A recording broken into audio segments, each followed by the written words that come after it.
Okay, let me correct myself. It does work. However, it only works for weight loss. It's not great for fat loss. Think, are you trying to lose weight or are you trying to lose fat? You see, weight loss and fat loss, as similar as they sound, they're also very different from one another. See, whereas weight loss is just a decrease of weight on your body, fat loss is specifically a reduction in fat. Weight loss doesn't technically mean you've lost fat. Although it means you've lost weight, it doesn't necessarily mean you've lost fat. Whereas fat loss, you can expect a reduction in your weight because you've now got less fat on your body. So by losing weight, although you're going to appear lighter on the scales, it doesn't mean you're going to look any leaner or more toned.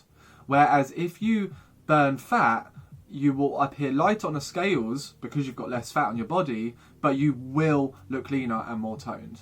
So if getting a more toned body is your goal, you need to stop aiming for weight loss and make fat loss the real aim.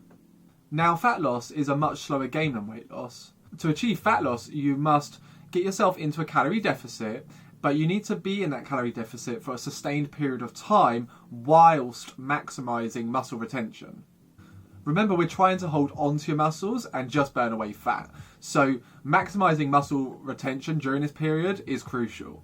If you lose muscle whilst you lose weight, you're not going to look any more leaner or toned. And I find this is where most people struggle. You see, unless you're training correctly to the right intensity, you're going to lose a lot of muscle whilst you lose weight. A good example would be someone who decides to run in order to burn fat. Running is great for burning calories, but it doesn't work all the muscles of the body and it doesn't strengthen them. I'm not saying you can't run to help burn fat, because you definitely can. But if you were to lose weight without proper resistance training, you're likely going to lose a lot of muscle in the process. And the greater the deficit, the more muscle you're likely going to lose. So back to my example. Let's say this person drastically cuts their calories in a vicious attempt to lean up. They'll likely lose a lot of weight in their first week or two, and things may seem great at the beginning. So they'll keep running and they'll keep cutting their calories down. But eventually the weight loss starts to slow down and eventually it plateaus. Now what's actually happened is the body has adapted to the low calorie intake, and now this person in question is now burning less throughout the day as a result, until the calories that this person burns completely matches the calories that they're bringing in and vice versa. Therefore, no more weight has been lost. Now, let's just bring it back. This person is already on a low calorie diet. So reducing calories any further isn't really an option. That's the first problem. Now, if this person's training is just running, because running is cardiovascular and it doesn't really require a lot of muscle to run, just think of a marathon runner, for example, this will lead to muscle loss as their body looks to convert stored energy from the body, i.e. fat and muscle, into available energy for the person to be able to use. So in order for this person to continue running, to help them continue burning fat, they're actually burning away more muscle in the process. And that's problem number 2. And so this person is stuck because they can't reduce their calories further and they can't train harder because they have limited energy, and so their run has come to an end. The simplest way to maximise muscle retention whilst in a calorie deficit is to follow a resistance training program that aims at getting you stronger. This way your body can hold on to the muscle better because you are using the muscle to its fullest and you're doing that regularly. Doing this and also consuming enough protein within your diet is really how to maximise that muscle retention. Seems pretty simple, right?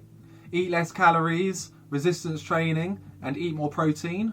However, if your calories are too low, you won't have enough energy for the resistance training, let alone enough energy to do the resistance training well and actually get stronger. And if your calories are too high, you won't create a deficit, therefore you won't burn any fat. The key here is to find the balance between creating a deficit but also having enough energy to train properly and to be able to keep at it for the long run. You see, if the calories are too low, although you'll trigger weight loss, it doesn't mean much in terms of losing fat. Simply, you have lost weight, but how much of that weight has come from fat? Many factors can cause your weight to shift up and down, so rapid weight loss is really not the goal here. Remember, you want to be in a calorie deficit for a sustained period of time. The longer you're in this deficit, the better it's going to be. So think to yourself, what can you sustain for longer? A large deficit or a small deficit? The answer is a small deficit, of course, because the less deficit there is, the less you're going to notice. And the less you notice it, the longer you can keep at it, therefore allowing you to stay in that deficit for longer, and you're going to burn more fat in the long run. Now, if you compare this to a large deficit, which you will notice because you've had a massive drop in calories, you're now going to feel a lot less energized because you're not eating much. You can't train properly or hard enough to make progress in your training. And you see how when the calorie deficit is too large, the results become unsustainable because we can't keep at it for the long run. And so the choice is yours.